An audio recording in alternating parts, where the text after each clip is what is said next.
오늘 은혜 받으실 말씀은 열왕기상 19장 4절에서 8절까지 말씀입니다. 열왕기상 19장 4절에서 8절까지 말씀을 다 같이 봉독하겠습니다.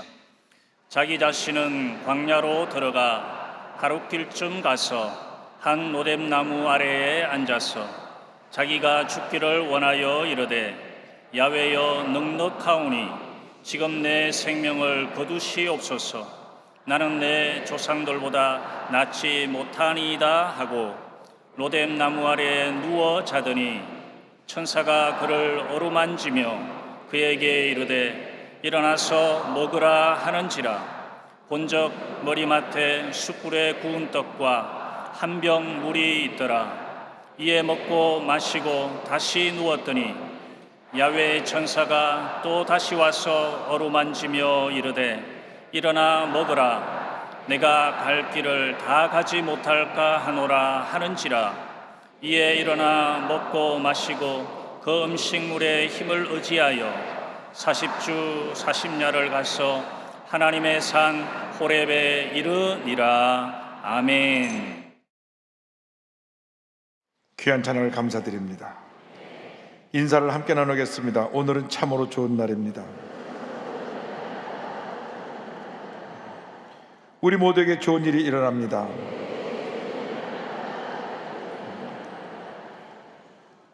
오늘 전 여러분과 함께 열왕기상 19장의 말씀을 가지고 로뎀나무 아래서 이와 같은 제목으로 말씀의 은혜를 나누기 원합니다. 제목을 한번 크게 따라해 주시기 바랍니다. 로뎀나무 아래서. 로뎀나무 아래서.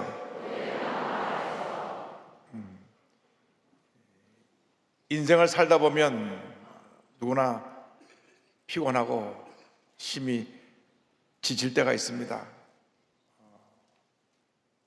지방에서 큰 교회를 목회하시는 목사님께서 어느 날 주일날 설교를 마치시고 강단에서 쓰러지셨습니다. 그래서 급히 병원에 옮겨서 안정을 취했는데 의사 선생님께서 목사님 너무 과로해서 이런 일이 생겨났으니까 한 석 달 동안은 무조건 쉬셔야 합니다. 그래서 그날 교회 당회에서 석 달 동안 설교를 하지 않고 목사님을 쉬도록 했습니다. 제가 나중에 그 목사님 만나서 물어봤어요. 그 석 달 동안 쉴 때 뭐 했습니까?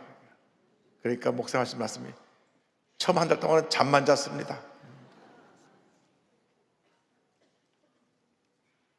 그저 머리만 대면 잠이 와서 잠자고 눈 뜨면 뭐 좀 먹고 가볍게 운동하고 또 자고 또 자고 한 달을 자니까 기력이 조금 회복하는 것 같더라고. 그래서 석 달을 잘 쉬고 나서 지금 사역을 잘 감당하고 계신데, 누구에게나 이렇게 휴식이 필요하고 재충전의 시간이 필요한 것입니다. 특별히 중요한 위치에서 많은 일을 하는 사람일수록 더더욱 그러합니다. 적당한 휴식은 예외 없이 모든 사람에게 꼭 필요한 것입니다. 그래서 하나님께서 온 우주 만물을 창조하시고 마지막 날 안식하신 것입니다. 그리고 십계명을 통해서 명령을 하셨습니다. 안식일을 기억하여 거룩하게 지키라. 그래서 이 안식일에는 모든 세상의 일을 하지 말고 쉬면서 하나님께 예배드리는 일에 최선을 다하라고 말씀하셨습니다. 구약의 위대한 선자 엘리야가 있습니다. 갈멜산에서 850명의 바알과 아세라 선자와 대결해서 하늘에서 불이 떨어지게 한 위대한 선자 이 엘리야가 피곤과 정신적인 스트레스를 이기지 못해서 쓰러진 적이 있었습니다. 무엇 때문에 쓰러지냐? 부정적인 말에 쓰러진 것입니다. 엘리야가 갈멜산상에서 위대한 승리를 거두었는데, 그리고 나서 850명의 모든 선자들을 데려다가 기손 시내가에서 저들을 쳐 죽였습니다. 이 소식을 들은 악한 왕비 이세벨이 엘리야에게 사신을 보냅니다. 너도 내일 이맘때쯤 그들처럼 죽게 될 것이다. 그런 메시지를 보냅니다. 열왕기상 19장 2절입니다. 이세벨이 사신을 엘리야에게 보내어 이르되 내가 내일 이맘때에는 반드시 내 생명을 저 사람들 중 한 사람의 생명과 같게 하리라. 그렇게 하지 아니하면 신들이 내게 벌 위에 벌을 내림이 마땅하니라 한지라. 이 말을 전해 듣자 그 위대한 하나님의 종 엘리야의 마음이 무너졌습니다. 죽음의 공포가 엄습해오자 그는 도망쳐서 브엘세바까지 갔다가 거기서 다시 홀로 광야길을 하룻길 걸어 들어갑니다. 열왕기상 19장 3절 4절은 설명합니다. 그가 이 형편을 보고 일어나 자기의 생명을 위해 도망하여 유다에 속한 브엘세바에 이르러 자기의 사원을 그곳에 머물게 하고 자기 자신은 광야로 들어가 하룻길쯤 가서 한 로뎀나무 아래에 앉아서 자기가 죽기를 원하여 이르되. 사람이 피가 나고 지치면 마음도 약해지는 것입니다. 그래서 나를 비판하는 얘기, 나를 공격하는 얘기, 부정적인 얘기를 들을 때 마음이 무너지는 것입니다.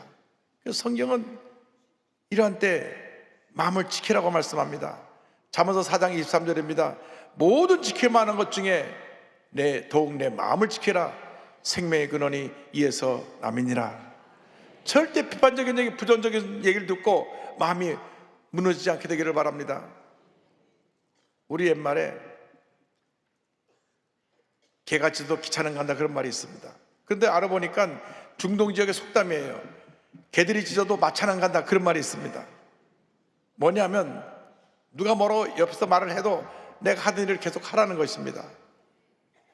마차가 소리내려고 할 때 동네 개들이 나와서 다 짖습니다. 그렇다고 해서 마차가 가다 서는 법이 없습니다. 우리 한국에서도 저 시골에 기차가 꽥꽥 소리를 하면서 지나가면 온 동네 개들이 다 나와서 짖습니다. 그런데 그것도 절대 기차가 서는 법이 없어요. 기차는 가는 것입니다. 그렇습니다.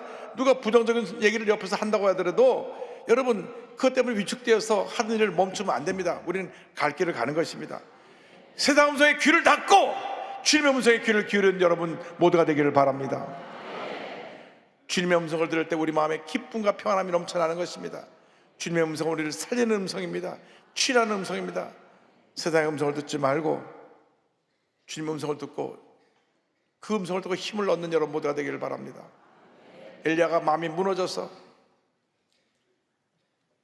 브엘세바까지 갔다가 다시 하룻길을 더 들어가서 로뎀나무 밑에 쓰러져서 죽기를 원합니다.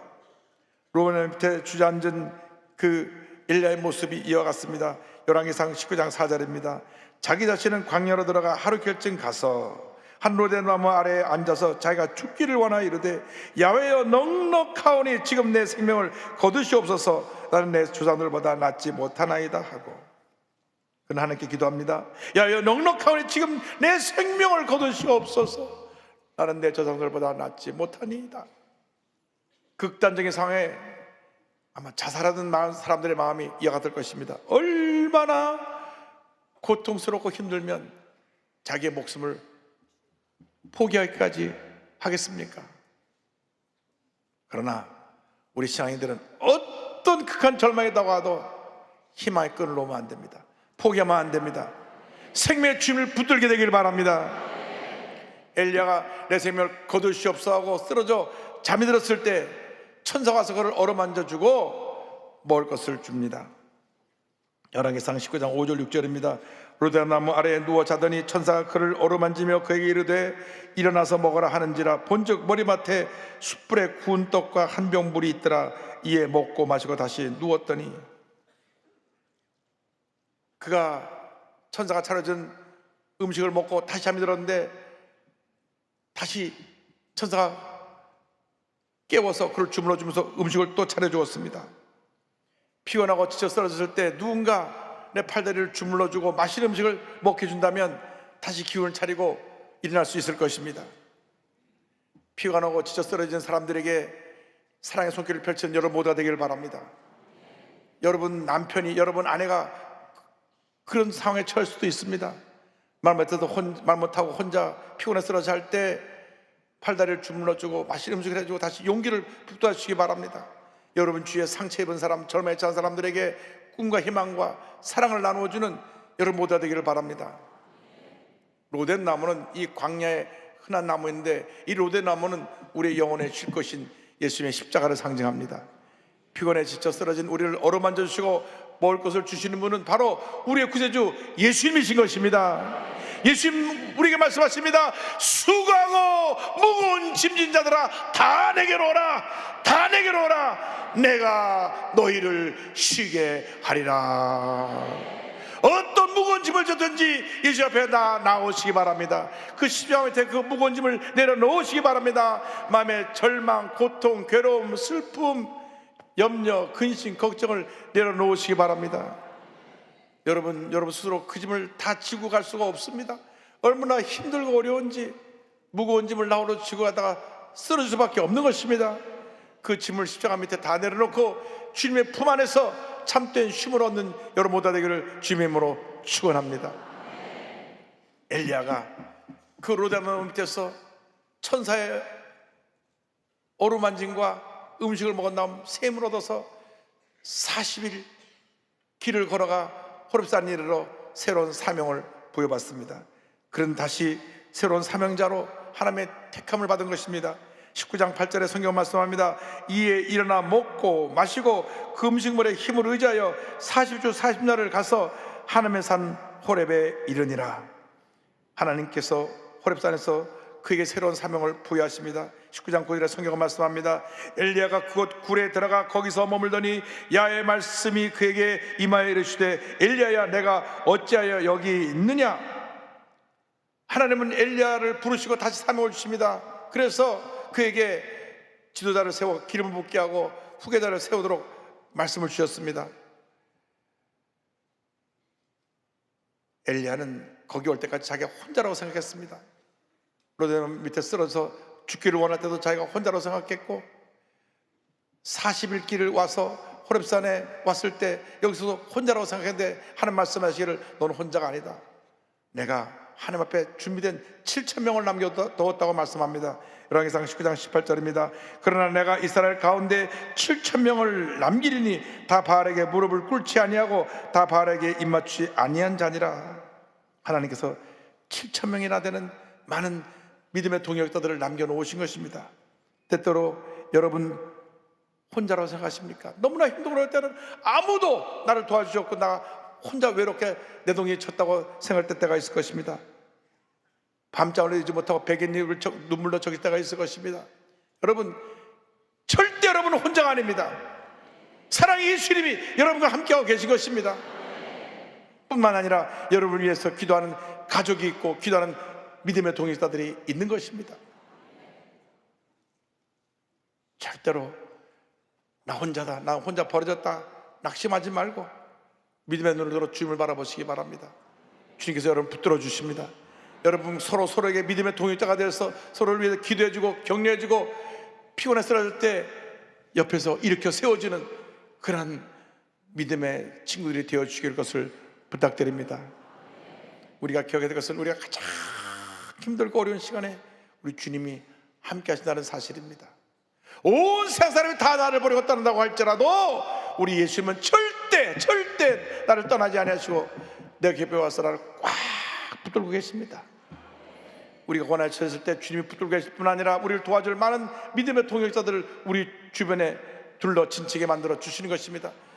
절대로 포기하고 주저앉지 말고 주님 붙잡고 믿음으로 일어나시길 바랍니다. 우리가 약할 때 우리 주님이 역사하시는 것입니다. 우리 약함은 주님 안에서 강함이 되는 것입니다. 고린도후서 12장 10절입니다. 그러므로 내가 그리스도를 위하여 약한 것들과 능력과 궁핍과 박해와 공고를 기뻐하노니 이는 내가 약한 그때의 강함이라.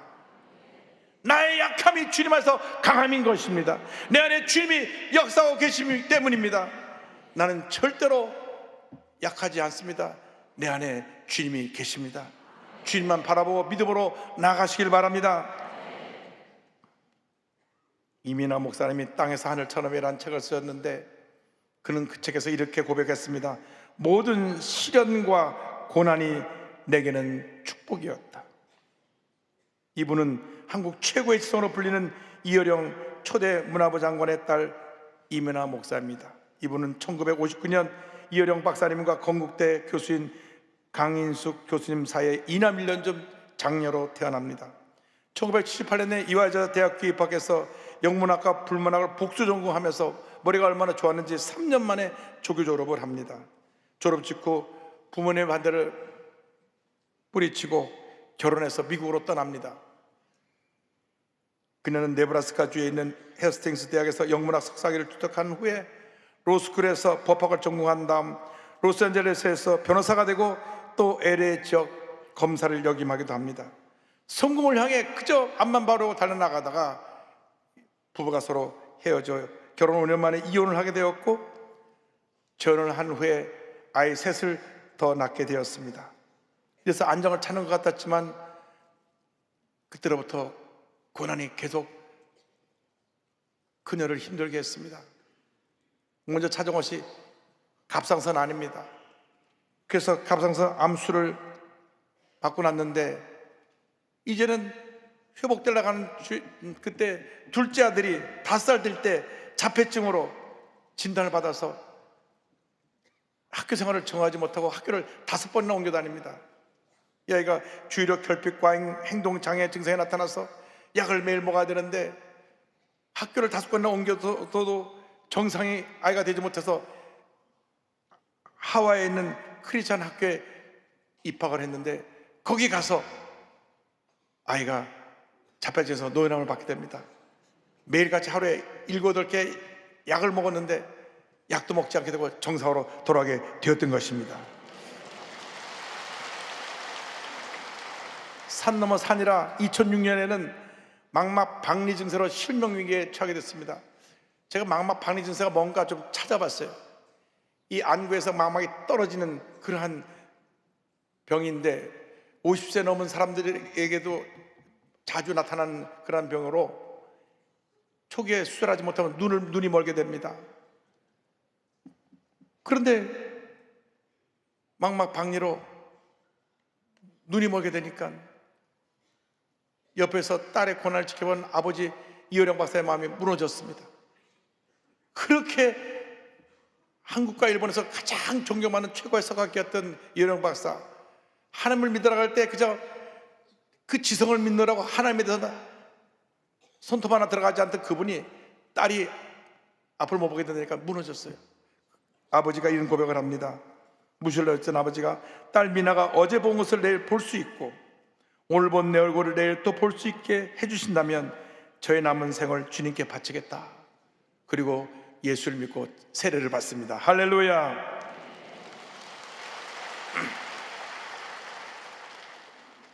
하나님께서 7개월 후에 기적적으로 망막 박리 증세를 고쳐주셨습니다.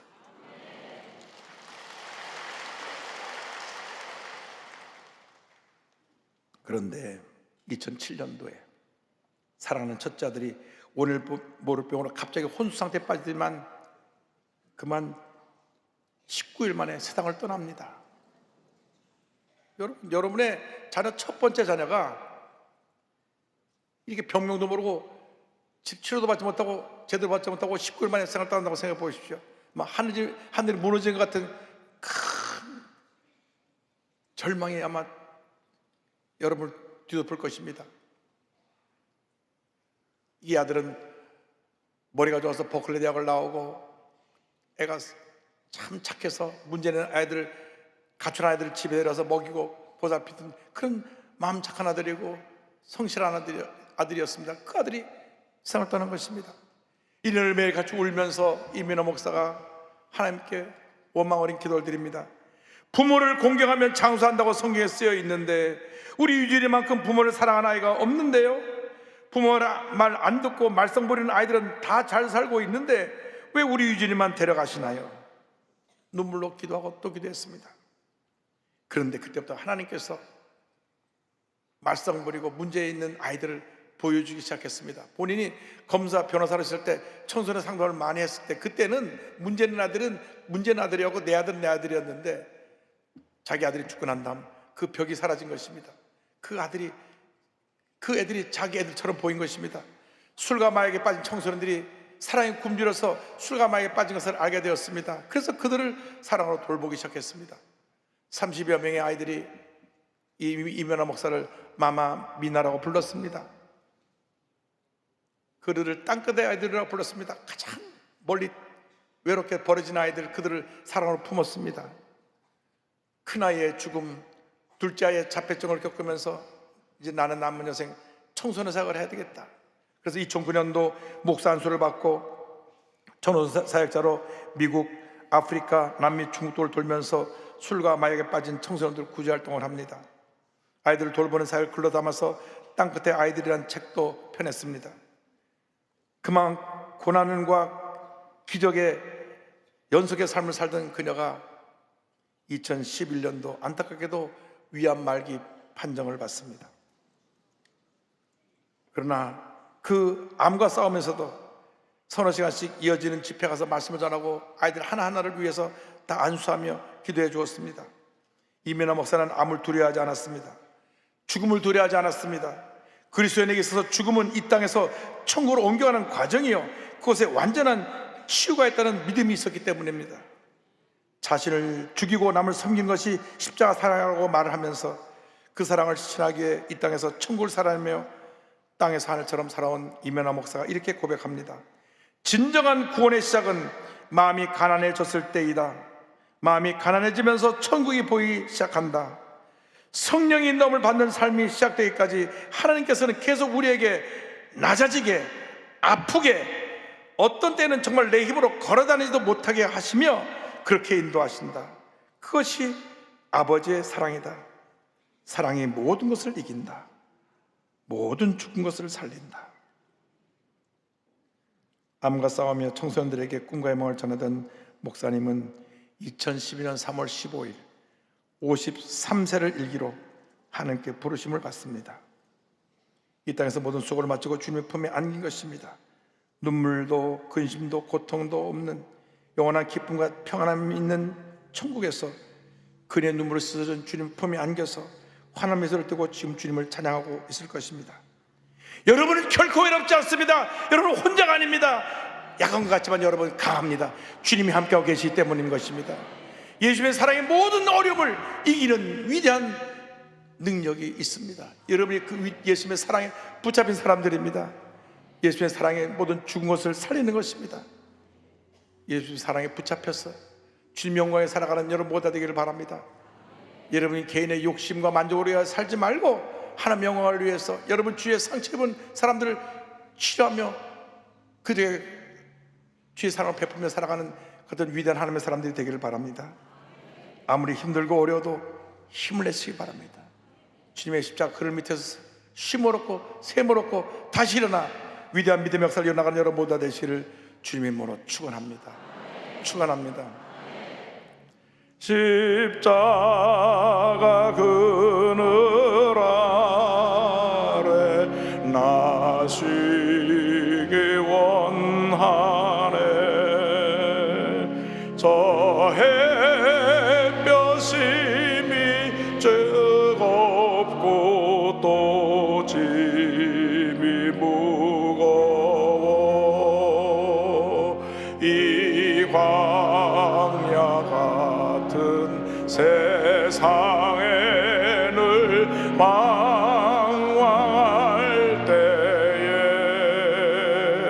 주 십자가의 그늘에 내 쉴 곳 찾았네. 내 눈을 밝게 떠서 저 십자가 볼 때 날 위해 고난 당하신 주 예수 보인다.